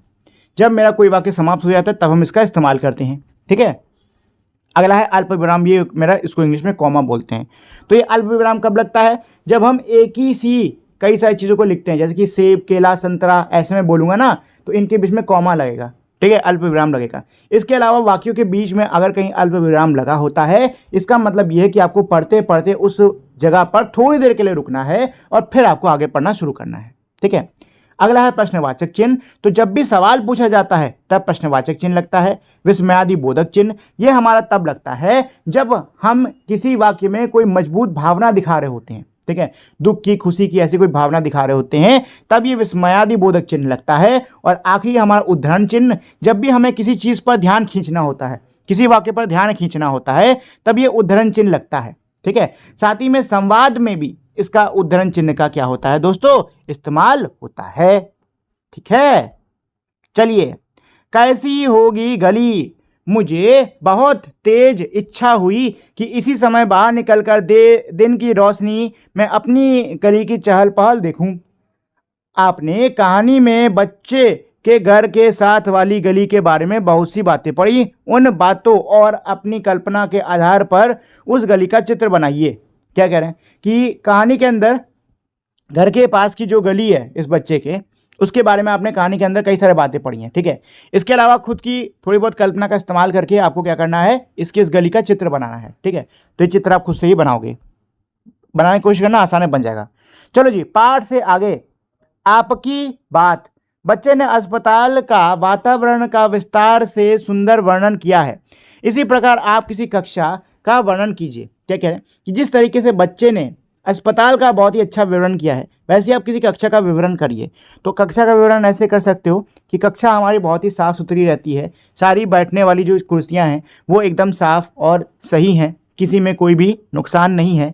पंखे हमारे अच्छी तरीके से चलते हैं। कक्षा की खिड़कियाँ हमेशा खुली रहती हैं और खिड़कियों के पास हमारे पेड़ वेड़ लगे हुए हैं। ठीक है, तो ऐसे आप कक्षा का अपना वर्णन कर सकते हो। ठीक है, चलिए अगले पर आते हैं। कहानी में बच्चे को घर में अकेले दिन भर लेटे रहना पड़ा। क्या आप कभी कहीं अकेले रहे हो? उस समय आपको कैसा लग रहा था? आपने क्या क्या किया था? तो आपसे पूछ रहे हैं कि जिस तरीके से कहानी में बच्चे को अकेले रहना पड़ा काफ़ी लंबे समय तक, क्या आप कभी अकेले रहे हो? और रहे हो तो आपने उस समय क्या क्या किया, आपको कैसा महसूस हुआ? ठीक है, चलिए अगले प्रश्न पर आते हैं। कहानी में आम खाने वाले मुन्नू को देखकर बच्चे को ईर्ष्या हुई थी। क्या आपको कभी किसी से या किसी को आपसे ईर्ष्या हुई है? आपने तब क्या किया था ताकि यह भावना दूर हो जाए? क्या कह रहे हैं कि कहानी में मुन्नू को जब बच्चे ने आम खाते हुए देखा तो इसके मन में बहुत ज़्यादा ईर्ष्या हुई है, जलन हुई है। ठीक है, क्या आपको भी कभी किसी से ईर्ष्या हुई है, मतलब कि जलन हुई है? ठीक है, आपने तब उस ईर्ष्या को भगाने के लिए क्या किया? ठीक है, तो ये आपसे पूछ रहे हैं, बता देना उसका उत्तर। ठीक है, चलिए अगले प्रश्न पर आते हैं। कहानी में नाना जी नानी जी बच्चे का पूरा ध्यान रखने का प्रयास करते हैं। आपके घर और विद्यालय में आपका ध्यान कौन कौन रखते हैं, कैसे? क्या कह रहे हैं कि कहानी के अंदर नाना जी और नानी जी बच्चे का पूरा ध्यान रखने की कोशिश करते हैं। इस आपके स्कूल में और आपके घर में आपका ध्यान कौन रखते हैं? तो स्कूल में टीचर रखते होंगे और घर में माता पिता। ठीक है, चलिए अगला प्रश्न मेरा क्या है, आप अपने परिजनों और मित्रों का ध्यान कैसे रखते हैं? तो आप अपने रिश्तेदारों का और दोस्तों का ध्यान कैसे रखते हो? क्या क्या करते हैं या क्या क्या नहीं करते हैं ताकि उन्हें कम से कम परेशानी हो? आप क्या क्या काम करते हो और क्या क्या नहीं करते हो कि उनको कम से कम परेशानी हो? ठीक है, इसके बारे में आपको यहाँ पे चर्चा करनी होगी। ठीक, बहाने क्या है मेरा कहानी में बच्चे ने बीमारी का बहाना बनाया ताकि उसे स्कूल ना जाना पड़े। क्या आपने कभी किसी कारण से बहाना बनाया है? यदि हाँ, तो उसके बारे में बताइए। उस समय आपके मन में कौन कौन से भाव आ रहे थे? आप कैसा अनुभव कर रहे थे? तो इसमें पहला प्रश्न ये पूछे हैं कि जिस तरीके से कहानी में बच्चे ने बीमार होने का बहाना बनाया है, क्या वैसे ही आपने भी कभी कोई बहाना बनाया है? अगर बनाया है तो कौन सा बहाना बनाया है और आपने क्यों बनाया था और आपको उस समय कैसा लग रहा था? ठीक है, तो इस बारे में आपको यहाँ पर चर्चा करनी होगी। ठीक है, अगला प्रश्न मेरा क्या है? आमतौर पर बनाए जाने वाले बहानों की एक सूची बनाइए। अब आमतौर पे जो आप बहाने बनाते हो कि अभी मैं घर से निकल रहा हूँ या अभी घर पे नहीं हूँ, ऐसे बहानों की सूची बना डालो। ठीक है, अगला मेरा क्या है? बहाने क्यों बनाने पड़ते हैं? बहाने ना बनाने पड़े इसके लिए हम क्या क्या कर सकते हैं? तो बहाने क्यों बनाने पड़ते हैं? बताओ दोस्तों, हमको बहाने क्यों बनाने पड़ते हैं? हमको बहाने तब बनाने पड़ते हैं जब हम कोई काम नहीं करना चाहते। ठीक है ना, जब हम कोई काम जो है वो नहीं करना चाहते तो उससे बचने के लिए हम क्या करते हैं? बहाने बनाते हैं। ठीक है, चलिए। अनुमान। मैं रजाई में पड़ा पड़ा घर में चल रही गतिविधियों का अनुमान लगाता रहा। कहानी में बच्चे ने अनेक प्रकार के अनुमान लगाए। क्या आपने कभी किसी अनदेखे व्यक्ति, वस्तु, पशु, पक्षी, स्थान आदि के विषय में अनुमान लगाए? किसके बारे में, क्या, कब? विस्तार में बताइए। क्या कह रहे हैं? कहानी के अंदर बच्चा जो है वो लेटे लेटे कई चीज़ों का अनुमान लगा रहा है कि नहीं? कई चीज़ों का वो अनुमान लगा रहा है। क्या आपने भी ऐसे ही कभी किसी चीज़ जिसको आपने देखा ना हो उसका अनुमान लगाया है? लगाया है तो किस चीज़ का लगाया है? क्यों लगाया था? कब लगाया था? विस्तार में इस चीज़ के बारे में बताओ। ठीक है, तो इसके बारे में आपको अपने दोस्तों से इस पर क्या करनी है? चर्चा करनी है। ठीक है, चलो। घर का सामान। बहुत ढूंढा गया पर थर्मामीटर नहीं मिला। शायद कोई मांग कर ले गया हो।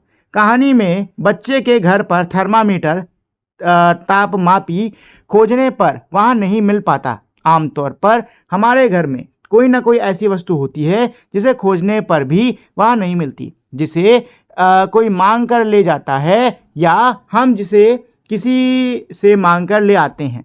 आपके घर को ध्यान में रखते हुए ऐसी वस्तुओं की सूची बनाइए। ठीक है, देखिए बहुत आसान है। क्या कह रहे हैं कि भाई कई बार क्या होता है, कई ऐसी चीज़ें होती है जो कि हमको घर पे नहीं मिलती, हम किसी को दे देते हैं या फिर हम किसी से कोई चीज़ मांग के ले आते हैं। ठीक है, तो आपको ऐसी चीज़ों की सूची बनानी है। ठीक, जो खोजने पर भी नहीं मिलती है, तो जो चीज़ें आपको खोजने पर नहीं मिलती उनके नाम यहाँ पर लिख दो। जो कोई मांग कर ले जाते हैं उसके नाम यहाँ पर लिख दो। जो आप किसे मांग कर लाए हैं उनके नाम यहाँ पर लिख दो। ठीक है, ये करना है आपको इसमें, बस। चलिए, अगला मेरा प्रश्न है खान पान और आप का। कहानी में सुधाकर काका को बीमार होने पर साबूदाने की खीर दी गई है। आपके घर में किसी के बीमार होने पर उसे क्या क्या खिलाया जाता है? क्या कह रहे हैं? कहानी के अंदर सुधाकर काका की तबीयत खराब हुई है तो उसके लिए उनको साबूदाने की खीर दी गई। आपके घर में जब किसी की तबीयत खराब होती है तो आपके घर के अंदर क्या दिया जाता है खाने को? बताओ, खाने में क्या दिया जाता है? तो खाने में क्या दिया जाता है? खाने में दिया जाता है हमारे यहाँ तो खिचड़ी। ठीक है, आपके यहाँ क्या दिया जाता है वो यहाँ पे लिख लो। अगला प्रश्न क्या है? कहानी में बच्चे को बहुत सी चीज़ें खाने का मन है। आपको क्या क्या खाने का बहुत मन होता है? कहानी के अंदर बच्चे को बहुत चीज़ें खाने का मन हो रहा है। आपको किन चीज़ों को खाने का मन करता है? तो जो चीज़ें आपको खाने में पसंद है उनके नाम यहाँ पर लिख दो। ठीक है, अगला क्या है? कहानी में बच्चा सोचता है कि साबूदाने की खीर सिर्फ बीमारी और उपवास में क्यों मिलती है। आपके घर में ऐसे क्या क्या हैं जो केवल विशेष अवसरों या त्यौहार पर बनता है? क्या कह रहे हैं कि भाई कहानी में बच्चा ये सोच रहा है कि साबूदाने की जो खीर है वो बीमार होने पर और व्रत पे ही क्यों मिलती है।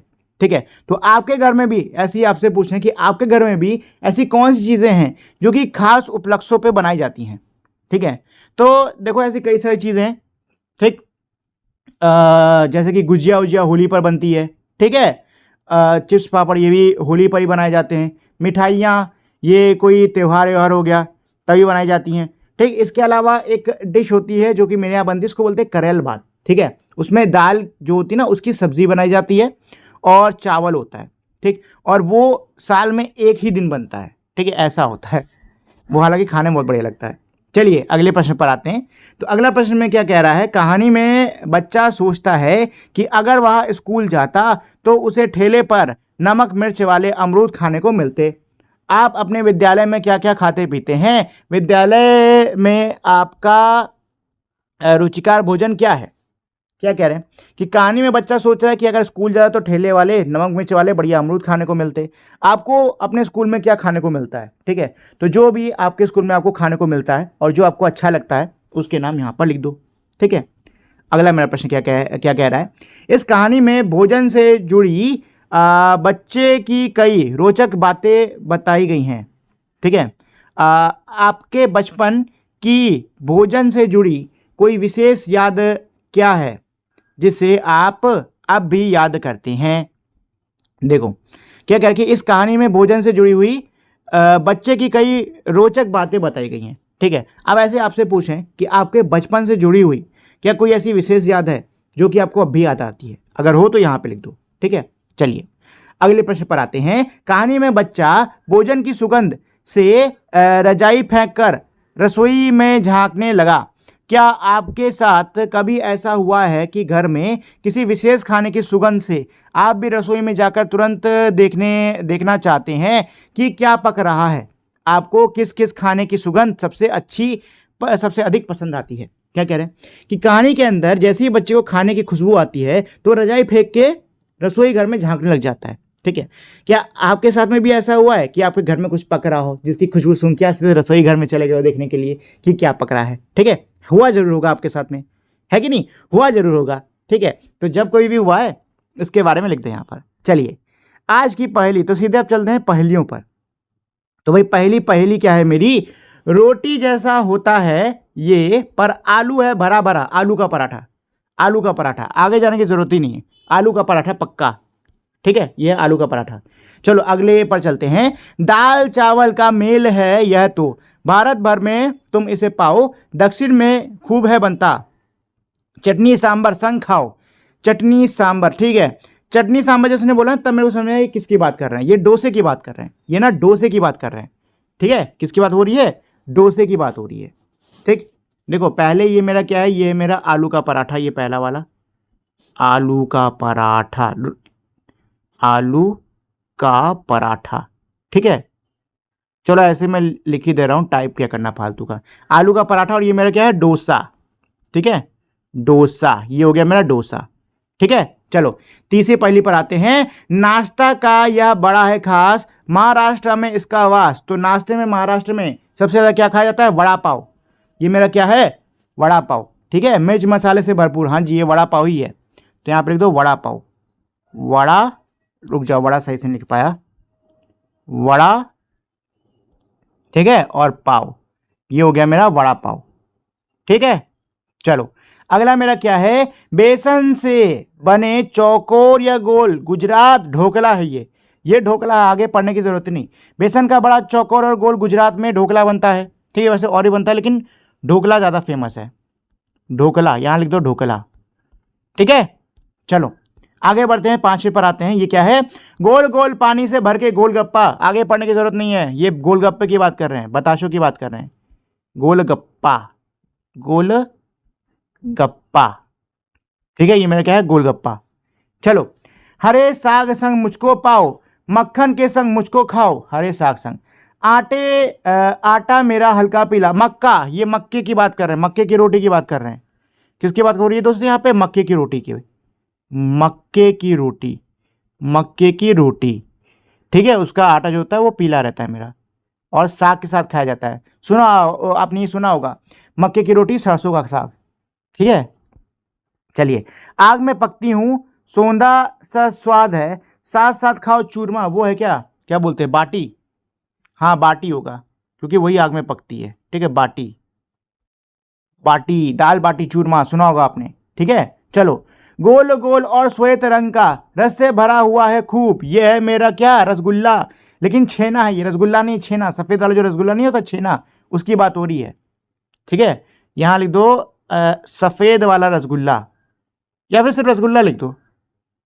इसको कई जगह पे छेना, हम लोग क्या तो छेना बोलते हैं, आप लोग क्या क्या बोलते हैं ये बताना। ठीक है, रसगुल्ला। ठीक है ना, चलिए।